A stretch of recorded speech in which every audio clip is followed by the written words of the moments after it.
Another rotation. Another batch of hopefuls convinced they have what it takes to survive the Nexus challenge.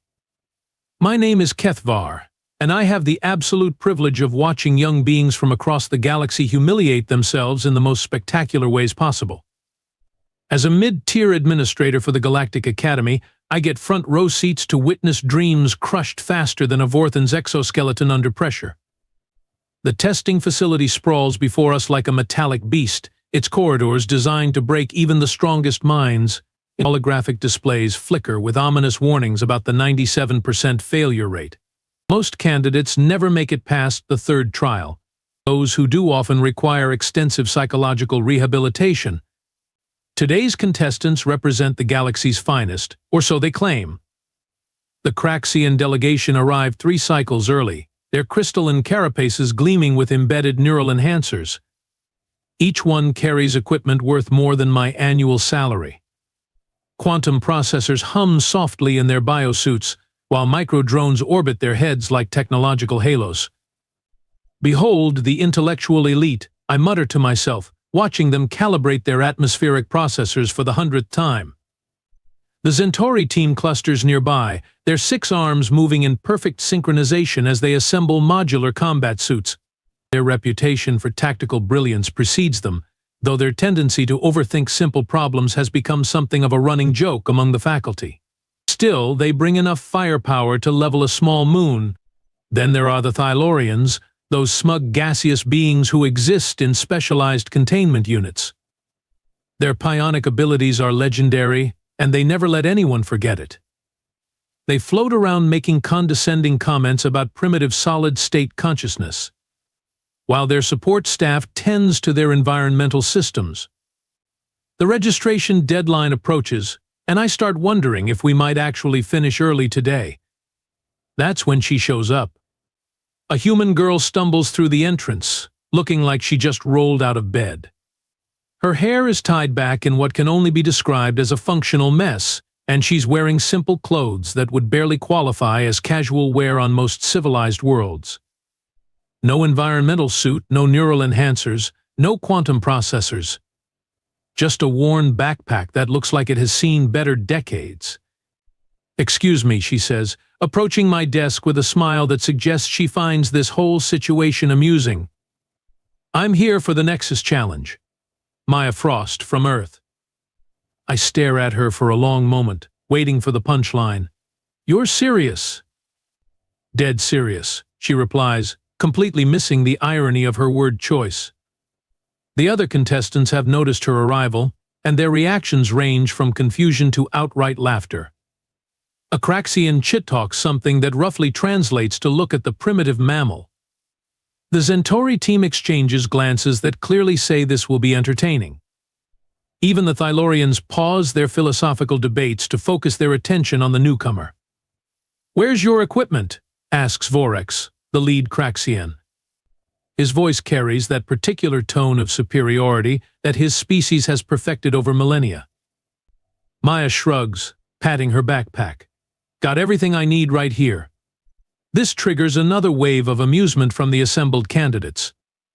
I have to admit, even I'm struggling to maintain professional composure. Humans have quite the reputation in our databases. Their homeworld is classified as a Class 12 Deathworld, which means it's barely habitable by galactic standards. Extreme weather, aggressive wildlife, and enough natural disasters to make a Vorthan weep. The official records describe humans as surprisingly resilient for carbon-based life forms and prone to irrational behavior under stress. What they don't mention is that most civilized species consider them slightly unhinged. Their planet is essentially a torture chamber, and they call it home. You do realize, I explain carefully, that the Nexus challenge has claimed more lives than the siege of Arcturus.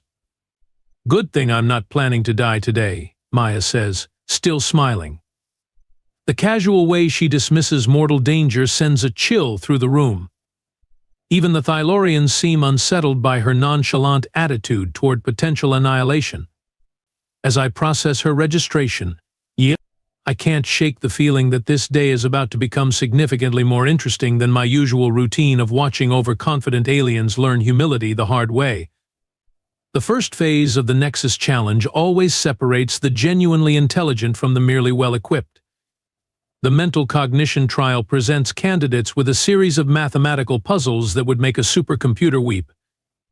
We're talking about 17-dimensional calculus, quantum probability matrices, and temporal logic paradoxes that have stumped entire civilizations. Contestants have exactly 1 standard hour to complete all equations, announces the synthetic voice that manages the trial protocols. A failure to achieve a 70% accuracy rate results in immediate disqualification and probable mental trauma. The Craxians immediately activate their neural enhancers, their crystalline carapaces glowing with processing power. Holographic displays materialize around them, showing complex mathematical models that hurt to look at directly. Their quantum processors hum with enough computational force to calculate the trajectory of every atom in a small solar system. The Centauri team works in perfect coordination, their 6 arms dancing across multiple input devices simultaneously. They've networked their individual processing units into a collective intelligence that can tackle problems from multiple angles at once. It's like watching a perfectly choreographed ballet, if ballet involved solving equations that could break the space-time continuum. The Thylorians naturally claim they don't need technology because their transcendent consciousness operates on a higher mathematical plane. They float in their containment units, making dramatic gestures while their psionic abilities supposedly interface directly with the quantum mathematics underlying reality itself. And then there's Maya. She pulls out a pencil and a piece of paper, an actual pencil, made of wood and graphite, the kind of primitive writing implement that most species abandoned when they developed basic electronics. She stares at the first equation for about 30 seconds, then starts scribbling numbers like she's working out her grocery budget. Is she actually using manual calculation?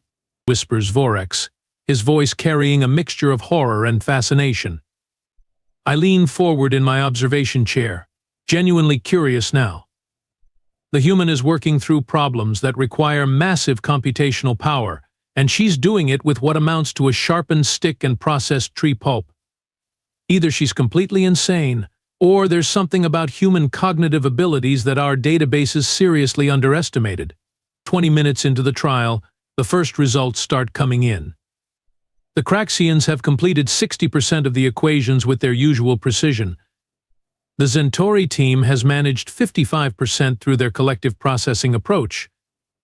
The Thylorians are at 40%, though they insist their answers exist on a higher conceptual level that the testing system can't properly evaluate. Maya is still scribbling away with her primitive pencil, occasionally erasing something and trying a different approach. She looks remarkably calm for someone who should be drowning in mathematical complexity that would challenge a galactic supercomputer. Then the results flash on my screen, and I nearly choke on my beverage. Maya Frost, 78% accuracy, 3rd place overall.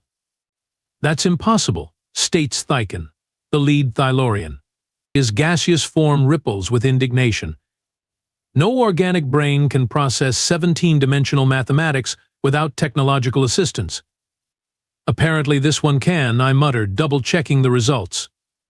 The system doesn't lie, and the human girl just outperformed half the galaxy's supposed intellectual elite with a pencil and paper. The second phase begins immediately, because the Nexus Challenge believes in keeping candidates off balance. The physical endurance trial transports everyone to a simulated environment that combines the worst aspects of several hostile worlds. We're talking about temperatures that swing from Arctic freeze to volcanic heat, atmospheric pressure that would crush most beings, and radiation levels that require serious protective equipment. The prepared contestants immediately activate their environmental suits. The Craxians seal themselves in powered armor that could probably survive a direct impact from a small meteor. The Centauri team coordinates their movements through their environmental systems, each member monitoring the other's vital signs.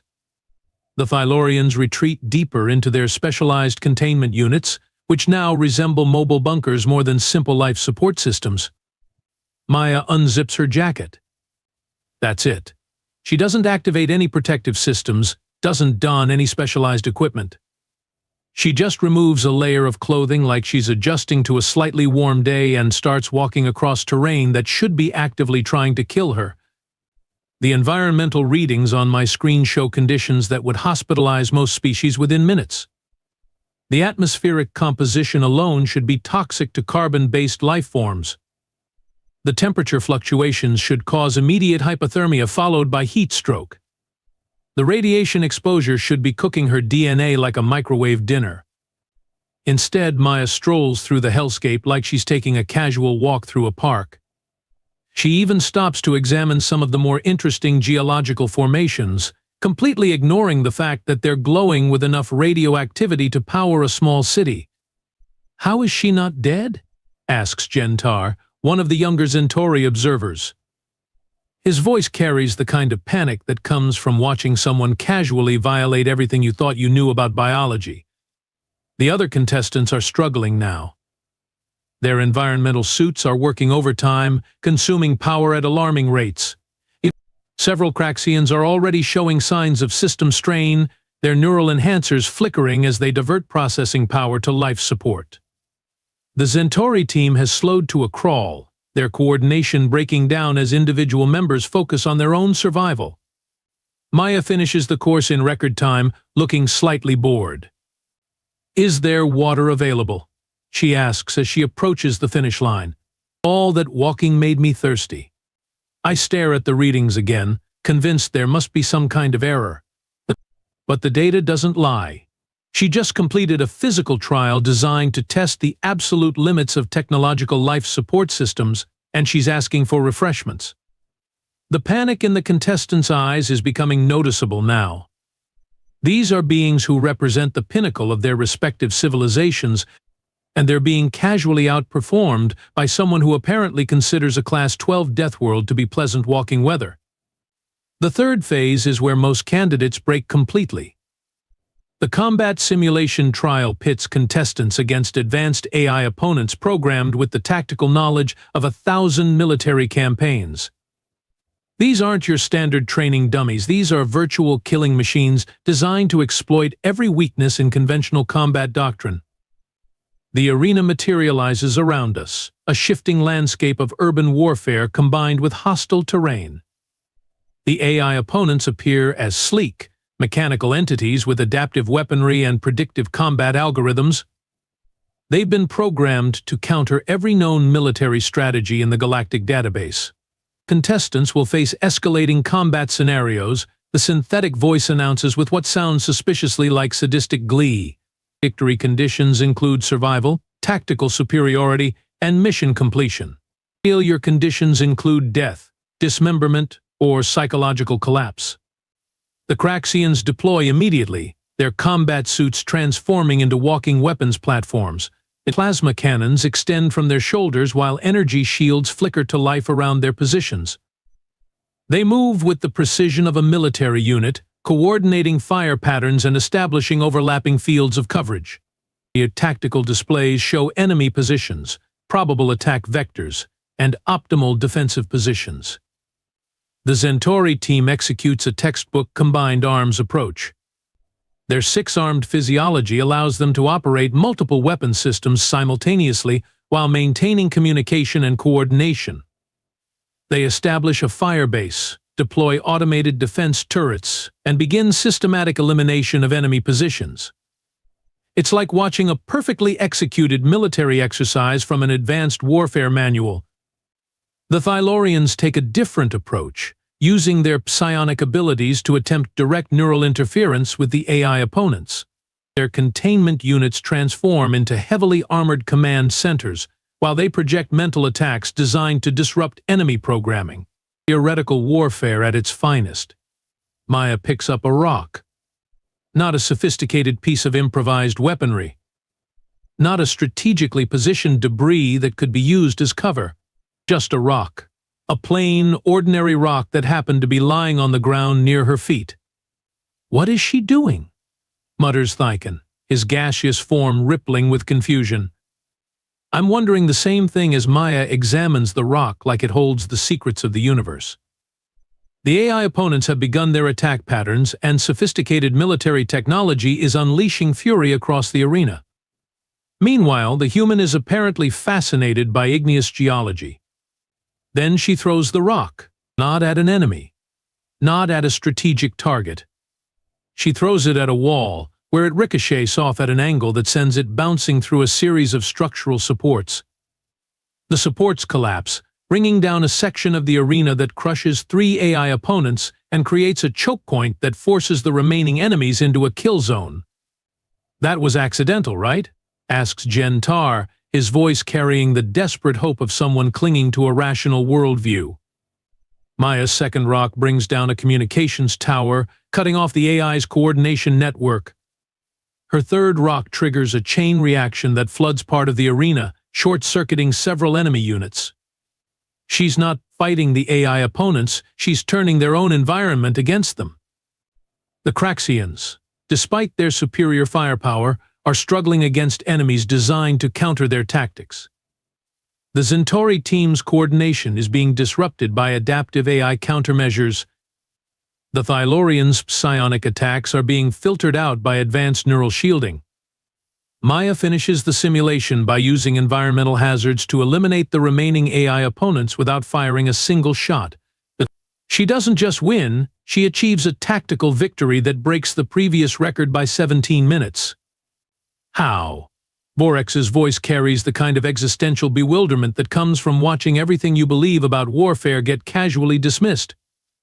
The AI was programmed to counter known military tactics, Maya explains with a shrug. So I didn't use any. The fourth phase arrives before anyone has time to process what just happened. The leadership trial presents candidates with a series of impossible moral dilemmas designed to test decision-making under pressure. These aren't simple ethical questions, these are scenarios that have no correct answers, situations where every choice leads to catastrophic consequences. The first scenario involves a colony ship with failing life support. Save the adults and let the children die, or save the children and condemn the adults. The Craxians apply logical analysis, calculating maximum survival probability based on resource allocation. The Centauri team attempts to find technological solutions that might save everyone. The Thylorians retreat into philosophical abstractions about the nature of sacrifice and the greater good. Maya's solution is to modify the life support system to extend its operational time, evacuate non-essential personnel to reduce resource consumption, and implement rationing protocols that maximize survival chances for the entire population. That's not one of the approved options, states the testing system. Then your options weren't good enough, Maya replies. The second scenario involves a war between 2 allied species where supporting either side would result in galactic conflict. The advanced contestants struggle with political calculations and diplomatic protocols. Maya's solution is to mediate a peace treaty by identifying the underlying resource dispute and proposing a mutually beneficial trade agreement. That scenario was designed to be unsolvable, I whisper to myself, staring at the results. The third scenario presents a choice between saving a planet's ecosystem or preserving its sentient population. Maya's solution involves relocating the population to preserve the ecosystem while establishing orbital habitats that maintain their cultural continuity. By the time the fourth scenario begins, the other contestants have stopped trying to compete and started taking notes. Maya isn't just solving impossible problems, she's revealing that the problems were only impossible because everyone else was thinking inside predetermined parameters. The horrible realization hits me like a cargo hauler at full thrust. Humans aren't just tough because they come from a dangerous world. They're adaptable because they've learned to survive in a universe that's constantly trying to kill them in new and creative ways. They don't just endure impossible situations, they find ways to make the impossible work for them. We've been looking at this all wrong. The other species developed advanced technology to overcome their limitations. Humans developed advanced problem-solving because their limitations kept trying to murder them. Their entire species is essentially a collection of survivors who learned to thrive in conditions that would break anyone else. And we invited one of them to take our most challenging test. The final phase of the Nexus Challenge is called the Crucible, and there's a reason why most Academy instructors refuse to discuss it in polite company. It's a survival scenario specifically designed to break candidates who have somehow managed to survive everything else. The environmental conditions are lethal, the resource scarcity is absolute, and the psychological pressure is engineered to induce complete mental collapse. Previous candidates have emerged from the Crucible as gibbering wrecks, assuming they emerged at all. The Academy's medical wing maintains a special ward for Crucible survivors, complete with padded walls and very understanding therapists. The current record holder, a Valorian war veteran named Krex Tool, lasted 47 hours before his rescue beacon activated, and he begged to be extracted, while sobbing about invisible predators. The final trial begins now, announces the synthetic voice, sounding positively cheerful about the impending psychological carnage. Candidates will be transported to a hostile environment with minimal resources. Survival time determines final rankings. There is no time limit, no rescue protocol, and no guarantee of extraction. The arena transforms into something that makes the previous trials look like luxury resorts. We're talking about a landscape that combines the worst features of every hostile environment in the known galaxy. Acid rain, predatory fauna, unstable terrain, toxic atmosphere, and weather patterns that seem personally offended by the concept of life itself. The remaining contestants, those who haven't already collapsed from the previous trials, are transported into this nightmare with nothing but basic survival gear. The Craxians immediately begin constructing fortified positions using their remaining technology. The Centauri team establishes a defensive perimeter while cataloging threats and resources. The Thylorians retreat into meditation, presumably attempting to transcend their physical forms before the environment can kill them. Maya looks around, nods appreciatively, and comments, "Reminds me of camping with my family in Colorado." I start updating my personal will. The first day passes, and the monitoring systems show the expected pattern of gradual degradation. The Craxians are burning through their power reserves, maintaining their defensive systems. The Centauri team is struggling with resource allocation and growing interpersonal tensions. The Thylorians are discovering that philosophical transcendence doesn't protect against actual acid rain. Maya, meanwhile, has built a shelter, established a water purification system, and started what appears to be a small garden. She's not just surviving, she's setting up a sustainable living situation like she's planning to retire here. How is she growing plants in toxic soil? I mutter, reviewing the sensor data for the 5th time.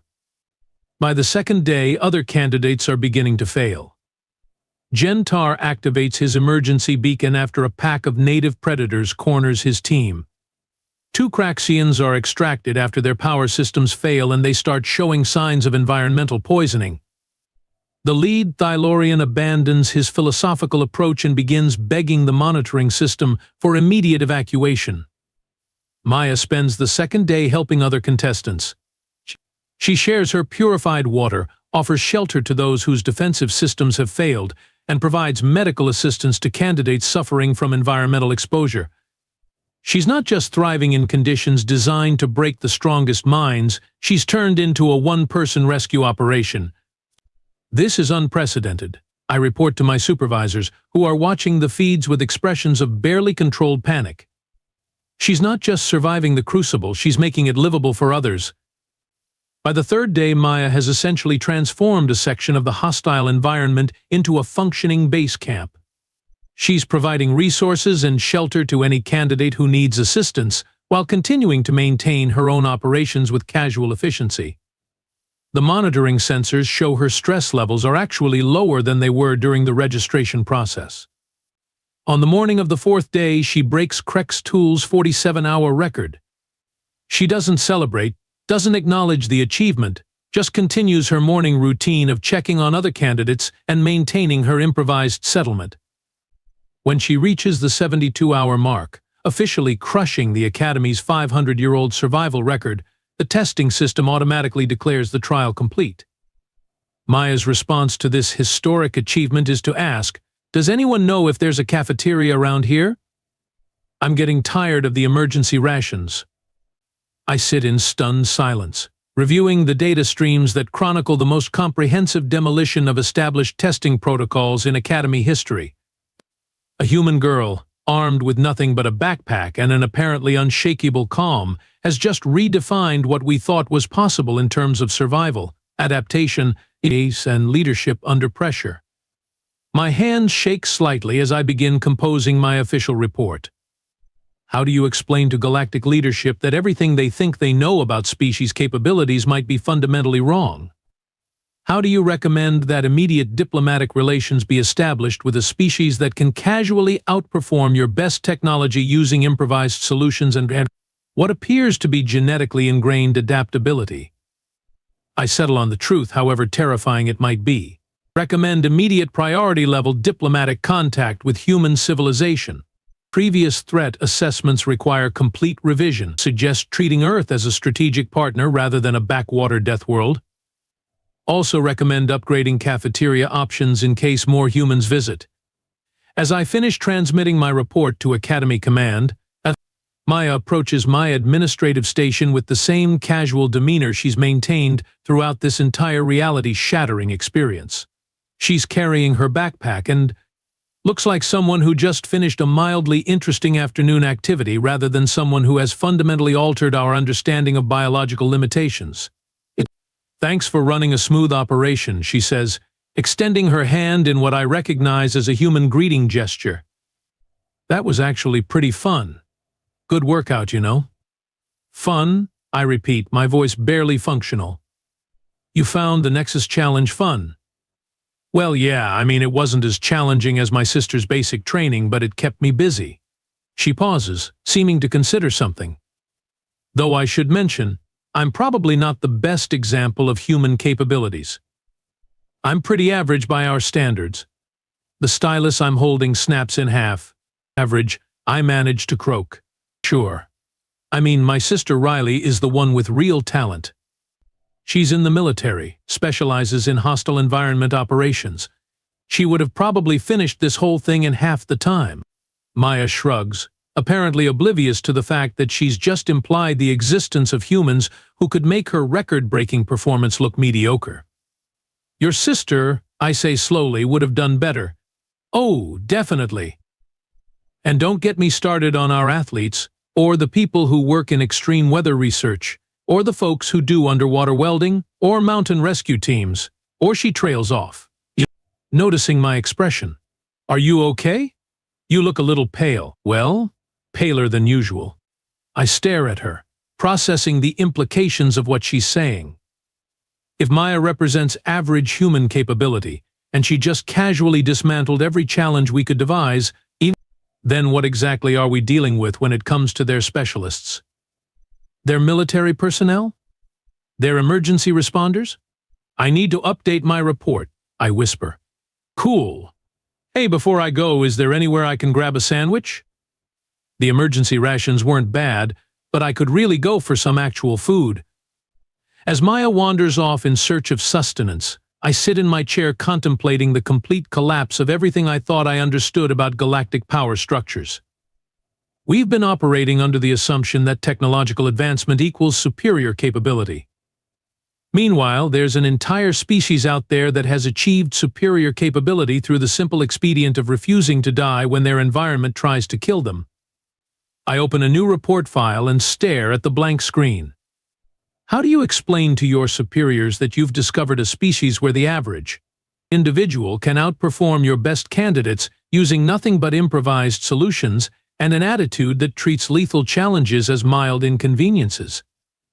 How do you recommend policy changes when those policies are based on the fundamental assumption that other species need advanced technology to survive in hostile conditions, while these humans apparently consider hostile conditions to be Tuesday?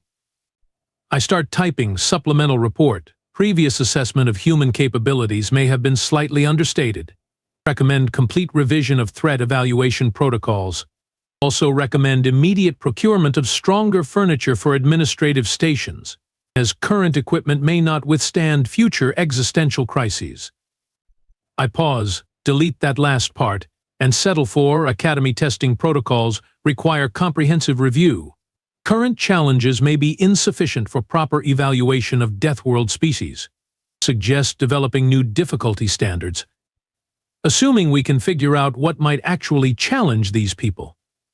Somewhere in the distance, I hear Maya asking a maintenance technician about the location of the nearest pizza restaurant. I add one final note to my report: recommend establishing food services capable of satisfying Deathworld dietary preferences. Current cafeteria may be inadequate. The galaxy just got a lot more interesting, and I'm not entirely sure that's a good thing.